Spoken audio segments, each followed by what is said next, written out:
안녕하세요. 오늘은 디즈니 플러스 드라마 카지노 시즌1 사화 리뷰입니다. 3화에서 차무식의 과거와 성장 배경을 살펴봤다면 4화는 본격적으로 그가 카지노 제국을 쌓아가는 초석이 되는 롤링 시스템을 중심으로 펼쳐집니다. 필리핀 정재계와의 연결, 협상력, 그리고 위험한 선택까지 차무식의 승부수는 어떻게 10년 만에 700억이라는 어마어마한 돈을 벌게 되었는지를 보여줍니다. 3화 말미 전대협의 발대식 장면에서 차무식은 마치 리더처럼 단상에 오르지만 사실 그는 전대협 의장의 경호원이었을 뿐입니다.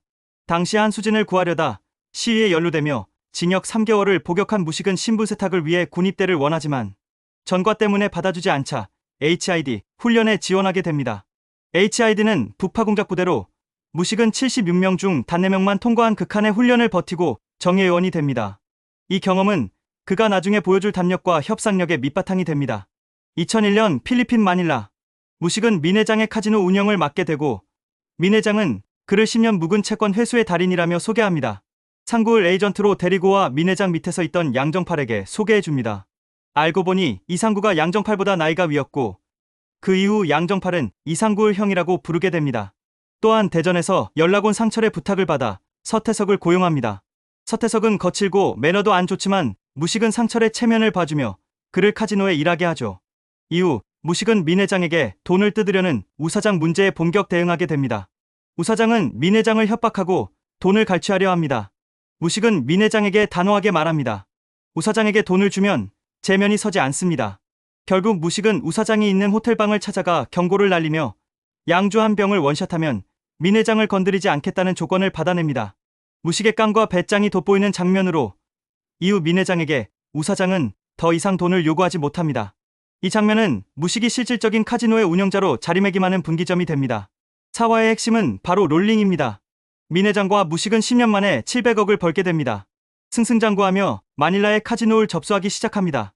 그 비결에는 롤링이라는 무식의 카지노 영업 방식과 막대한 부를 이용한 정관계 로비 때문이었습니다. 카지노 고객이 게임을 할 때마다 쌓이는 롤링 실적에 따라 딜러는 캐셔블 칩을 줍니다.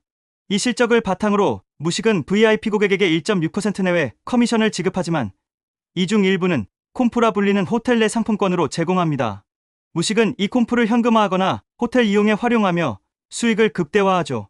심지어 VIP룸 숙박을 콤프로 계산하고 손님들에겐 현금을 받는 이중 전략으로 추가 수익을 창출합니다. 콤프가 남아돌자 그는 그것을 활용해 정관계 로비에 나섭니다. 무식이 개발한 롤링이라는 영업정책은 콤프를 통해 엄청난 이득을 얻게 만듭니다. 콤프는 일종의 호텔 마일리지입니다. 무식은 콤프를 이용하여 40%의 추가 수익을 얻으면서 막대한 부를 얻게 되었습니다. 퍼비오 호텔에서 완전히 자리를 잡게 된 무식은 친분이 있던 카를로스 대통령 비서실장에게 매주 월요일마다 모임 비용을 모두 무식이 부담할 테니 정기 모임을 개최하자고 제안을 합니다. 이렇게 시작된 정기 모임이 필리핀 정재계 인사들의 사교 모임으로 발전되면서 무식은 필리핀에서 무시 못하는 인맥을 가질 수 있게 됩니다. 무식이 전액 비용을 부담하며 시작한 이 모임은 점점 커지고 3개월 만에 대통령의 아들까지 참여하는 초대형 정치사교 모임으로 성장합니다. 이를 통해 무식은 필리핀 고위층과의 관계를 강화하고 필리핀 카지노 업계에서 막강한 입지를 확보하게 됩니다. 정기 모임의 중심 인물 중 하나였던 대통령 비서실장은 무식을 빅보스 다니엘에게 소개합니다. 다니엘은 필리핀의 킹메이커로 무식은 그의 인정을 받아 칼리즈 프로젝트에 참여할 수 있게 됩니다. 칼리즈는 필리핀 카지노 신도시로 마닐라보다 더 큰 카지노 중심지로 급부상하던 곳입니다. 무식은 이 기회를 놓치지 않고 민 회장과 함께 사업 기반을 옮기며 필리핀 내 영향력을 넓혀갑니다. 칼리즈로의 이전과 함께 무식과 정팔, 서태석, 민 회장은 새로운 국면을 맞습니다. 정팔은 호텔 직원 소정과 가까워지며 연애를 시작하고 서태석은 조직 내에서 계속 문제를 일으킵니다. 담배를 피우며 총을 머리에 겨누는 등 이상 행동을 보이는 그에게 의심의 시선이 모입니다. 한인 대상 강력범죄가 발생하던 시기였기에 서태석의 정체와 목적은 5화 이후 주요 복선으로 작용합니다. 무식은 필리핀 경찰서장과 친분을 쌓으며 한국 대사 주관 만찬에 참석하게 됩니다. 이 자리에서 조영사를 만나게 되는데 그는 무식이 지명수배자라는 사실을 알고 있던 인물입니다.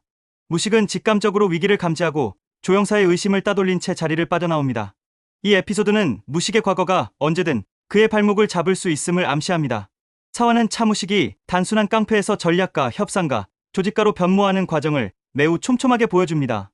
롤링이라는 시스템과 콤프 전략, 정관계 인맥, 그리고 카지노 제국의 확장까지 차무식은 돈과 권력을 동시에 거머쥐며 필리핀의 그림자 속 제왕으로 떠오릅니다.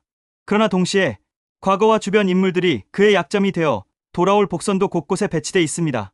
다음 5화에서는 그 복선들이 하나씩 드러나며 갈등이 본격화됩니다. 시청해주셔서 감사합니다. 구독과 좋아요 부탁해요.